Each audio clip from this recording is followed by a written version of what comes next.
ثابت کیا ہے as a good prime minister, اس میں تو اب کوئی شک ہی نہیں ہے. جتنی بھاگ دوڑ وہ کر رہے ہیں اور تعریف ہو رہی ہے ان کی انٹرنیشنل میڈیا میں، ہمارے ہاں تو اتنی نہیں ہو رہی مگر انٹرنیشنل میڈیا میں بڑی ہو رہی ہے. اور ایک آپ نے ذکر بھی کیا اس چیز کا تو کہ کس طریقے کے ساتھ پاکستان نے اپنی ڈپلومیسی استعمال کی ہے، اور اس کے اوپر بڑی شاباش مل رہی ہے اس ہائیبرڈ ریجیم کو کہ مسلم ممالک کے 8 کور گروپ کے اندر بھی پاکستان ہے. ڈونلڈ ٹرمپ کے ساتھ بھی اچھے ریلیشنز ہیں، رشیا کے ساتھ بھی ہیں، چائنا کے ساتھ بھی ہیں، سعودی عربیہ کے ساتھ بھی ہیں. میرا خیال ہے دنیا میں کوئی ایک ملک نہیں ہے جس نے اس طریقے کے ساتھ سب کو گھیرا ہو اور اس میں بیٹھا ہو.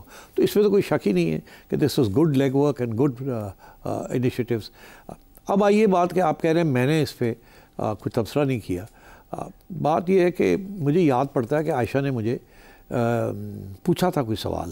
عائشہ میں نے آپ سے پوچھا تھا کہ اگر پریزیڈنٹ ٹرمپ کی بک ہے آرٹ آف دا ڈیل تو شہباز صاحب کی بک کا کیا نام ہوگا متوقع طور پہ؟ عائشہ نے مجھے کہا کہ اگر ڈونلڈ ٹرمپ کتاب لکھ سکتا ہے the art of the deal تو اگر شہباز شریف صاحب نے کتاب لکھنی ہو تو کیا کتاب کا ٹائٹل کیا ہوگا؟ تو میں نے لائٹ ہارٹیڈلی کہا کہ اس کا ٹائٹل ہوگا دی آرٹ آف فلیٹری. تو اب بات یہ ہے کہ اس پہ ساری بات تو ہو گئی but it's a great move. Flattery تو تاریخ میں آپ کو پتہ ہے کہ there is nothing more solid than flattery.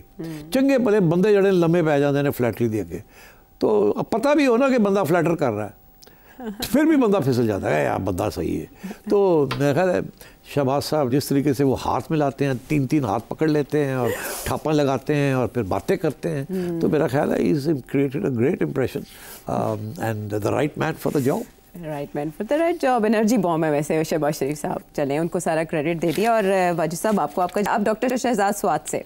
دنیا میں مختلف کنٹریز میں جو مختلف نظام چلتے ہیں نا، ہم نہیں کہہ سکتے کہ ہماری ڈیموکریسی صحیح رہی ہے لیکن سارا تو یہ ڈکٹیٹرشپ ہی رہا ہے. کیا ہم گراؤنڈ ریئلٹیز کو دیکھ کے یہ کہہ سکتے ہیں کہ ہماری کنٹری کے لیے جو ہائیبرڈ سسٹم ہے مطلب سول ملٹری وہ دونوں جو ہے یہ اکٹھے اگر چل رہے ہیں تو یہ کیوں اچھا نہیں رہے گا؟ بعض دفعہ یہ بھی ہم نہیں کہہ سکتے کہ کمپلیٹ ڈکٹیٹرشپ ہی ہو یا ٹرو ڈیموکریسی ہو، تو خیر آئیڈیل سچویشن ہے. ہم یہ بھی نہیں کہہ سکتے کہ یو ایس میں ٹرو ڈیموکریسی ہے، وہاں پہ بھی یہ ڈیپ سٹیٹ کا یہ سین سا لگ رہا ہے. کیا آپ یہ نہیں سمجھتے کہ ہمارے جو پاکستان میں یہ ہائیبرڈ جو سسٹم ہے یہی اچھا چل سکتا ہے؟ کیونکہ شارٹ ٹرم میں یہ جو گورنمنٹ ہے جو ہائیبرڈ سسٹم ہے اس نے ڈیفالٹ سے ملک کو تقریباً بچا ہی لیا ہے، اور جو انٹرنیشنل جو ریلیشنز ہمیں لگ رہے ہیں مختلف ممالک کے جو سربراہ ہیں وہ اس طرح پاکستان کے ساتھ مل رہے ہیں جیسے یہ کافی ٹائم سے ان کی یہ دوستی ہے اور یہ انٹرنیشنل ریلیشنز ہیں. تو آپ اس پہ تھوڑا سا روشنی ڈالیں. روشنی کیا ڈالنی ہے؟ دیکھیے 2-3 حقیقت ہیں.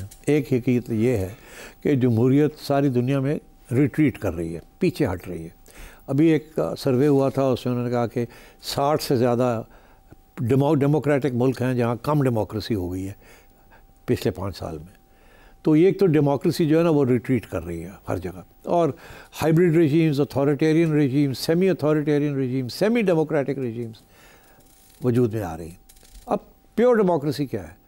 اس کے تو اگر آپ کتابیں لکھی گئی اس کے اوپر پیور ڈیموکریسی کتنے ایلیمنٹس ہیں پیور ڈیموکریسی کے، تو کہیں بھی نہیں ہے پیور ڈیموکریسی. اور جہاں کہا جاتا ہے کہ پیور ڈیموکریسی جن ملکوں میں یہ نوشن بنا تھا یورپ اینڈ سے امریکہ، وہاں بھی اب پیور ڈیموکریسی نہیں رہی. وہاں بھی آپ دیکھ رہے ہیں کہ صورتحال کیا ہے، کس قسم کے آزادی کے اوپر رکاوٹیں اور آبسٹیکلس کریٹ کیے جا رہے ہیں. آئین جو ہے اس کو تبدیل کیا جا رہا ہے، میکنگ اٹ لیس ڈیموکریٹک.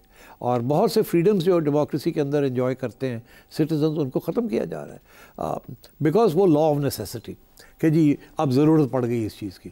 تو یہ تو اب حقیقت ہے کہ ڈیموکریسی جس طریقے سے ہمیں سکھایا گیا تھا کہ ڈیموکریسی میں یہ ہوتا ہے یہ ہوتا ہے یہ ہوتا ہے، اس میں بہت سی چیزیں تو اب نہیں ہو رہی. حالانکہ ہم ابھی بھی کہتے ہیں کہ وہ ملک جو ہیں they are more democratic than authoritarian. ہمارے ہاں تو ڈیموکریسی بیچاری کو تو موقع ہی نہیں ملا ریلی. جب ایک آدھ دفعہ جب موقع بھی ملا تو وہ اس کو اوور تھرو کر دیا گیا. تو جب اوور تھرو کیا گیا تو پھر انٹرم گورنمنٹس آئیں، پھر اس کے بعد دوسری گورنمنٹ آئی تو وہ پہلے سے ہی خوفزدہ تھی. تو اب میرا تو یہ موقف ہے کہ یہاں پیور ڈیموکریسی کیا، ڈیموکریسی کبھی ہوئی نہیں. ہم نے جب ہم کہتے رہ گئے کہ ڈیموکریسی سے ہمارا یہ تھا کہ الیکشن ہو گئے اور وہاں بھی شور پر شور ہو جاتا تھا کہ یار یہ رگ ہو گئے تو یہ ڈیموکریٹک بات تو ہے نہیں. ہمیشہ یہاں بیہائنڈ دا سینز یا اوپن اسٹیبلشمنٹ کا رول رہا ہے and that is not democratic. وہ تو آئین کے اندر اجازت ہی نہیں ہے اس چیز کی، سویلین سپریمیسی کی، مگر یہاں سویلین سپریمیسی تو کبھی ہوئی نہیں۔ ہمیشہ جب بھی کوئی پرائم منسٹر بنا ہے اس نے سویلین سپریمیسی کی بات کی، فارغ ہو گئے ہوں۔ تو اس لیے میں سمجھتا ہوں کہ لیٹس بی ریئلسٹک۔ اب آئیے آپ کی بات، آپ بھی اسی قسم کی ریئلزم کا اظہار کر رہے ہیں کہ اگر ایسی صورتحال ہے تو پھر یہ ہائبرڈ سسٹم ٹھیک ہے، ایٹ لیسٹ کام تو کر رہا ہے، معیشت چل رہی ہے، اسٹیبلٹی آ گئی ہے، دنیا تعریف کر رہی ہے، وغیرہ وغیرہ وغیرہ۔ تو I agree with you, I think یہ لیٹ اس ریکگنائز اٹ، اس میں آئیڈیلزم کی کوئی گنجائش نہیں ہے۔ اٹ از اے فیکٹ کہ ہائبرڈ رجیم جو ہے اگر وہ چلے اور جو سویلینز ہیں اور جو اسٹیبلشمنٹ کے لوگ ہیں اگر وہ مل جل کے فیصلے کریں تاکہ ایک دوسرے کو ڈیسٹیبلائز نہ کریں تو اٹس مچ بیٹر۔ اور پاکستان کا سب سے بڑا پرابلم یہ رہا کہ کسی سسٹم کو چلنے نہیں دیا جاتا، یا پولیٹیشنز اپنے پاؤں پہ کلہاڑی مارنا شروع کر دیتے ہیں یا کوئی اور آ کے مار دیتا ہے۔ تو آئی تھنک اگر یہ اب کوشش یہ ہو رہی ہے کہ اس کو کسی طریقے سے انسٹیٹیوشنلائز کر لیا جائے، وہاں بہت سے پرابلمز آ رہے ہیں، بیکاز ابھی بھی یہاں ہمارے ہاں ایسے ادارے ہیں جو کہ کافی اسٹرانگ ہیں اور ایک کلچرل ٹریڈیشن بھی ہے ڈیموکریٹ لائک دا جوڈیشری۔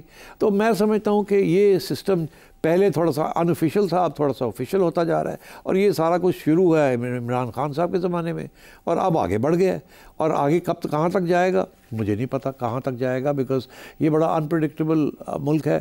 یہاں کبھی نہ کبھی کوئی نہ کوئی ایسی چیز ہو جاتی ہے جو کہ سب کچھ اوور ٹرن ہو جاتا ہے اور پھر سے سارا کام شروع کرتے ہیں۔ لائک سے جب بنگلہ دیش بنا تھا تو ایک مارشل لا رجیم تھی، بنگلہ دیش بن گیا، وہ فارغ ہو گئے، ایک سویلین گورنمنٹ آ گئی جو کہ بڑی تکڑی تھی، اس نے اسٹیبلشمنٹ کو دھکیل دیا اور اوپر چڑھ گئے، اور پھر دیکھا کیا کہ گڑبڑ شروع ہو گئی، اسٹیبلشمنٹ نے ان کو اڑا دیا، and then again you had this interim government, اور جب حالات بہت ہی خراب ہو جاتے ہیں تو پھر مارشل لا ڈائریکٹ لگ جاتا ہے، اور اس کے اندر بھی سویلینز کوآپریٹ کرتے ہیں۔ تو I think realism is called for, اور مگر اس کا یہ مطلب نہیں ہے کہ آپ خیالات، جمہوریت کے خیالات کو چھوڑ دیں، نہیں۔ وہ کہتے ہیں کہ ڈیموکریسی کے بڑی خامیاں ہیں، مگر پھر بھی ایک اتھارٹیرین سسٹم سے ڈیموکریسی از بیٹر، مگر یہ ہے کہ اس کو چلانا پڑتا ہے۔ آج کل بڑا اچھا چل رہا ہے hybrid regime, but then Imran Khan کی اور باجوہ صاحب کی بھی رجیم بڑی اچھی چل رہی تھی، ایک دن آیا کہ وہ خراب ہو گئی۔ ابھی یہ رجیم بھی بڑی اچھی چل رہی ہے، پتہ نہیں وہ کون سا دن ہے جب یہ خراب ہو جائے گی اور پھر کیا ہوگا۔ تو اس لیے I think let's take it as it comes. یہ جو گورنمنٹ ہے اس سے ہمیں اپنے جو آزادی اور حقائق ہیں اور حقوق ہیں ہمارے، ان کو برقرار رکھنا چاہیے، پروٹیکٹ کر کے رکھنا چاہیے، اور جہاں بھی وہ یہ چھیننا چاہیں ہم سے ہمیں لڑنا چاہیے اس کے اوپر، خواہ وہ جوڈیشری ہو، خواہ وہ میڈیا ہو، خواہ وہ عام سٹیزنز ہو، خواہ وہ سیاسی جماعت ہو۔ یہ ایک جدوجہد ہے، یہ کشمکش چلتی رہتی ہے، بٹ آئی تھنک اچھی بات ہے کشمکش چلنی چاہیے۔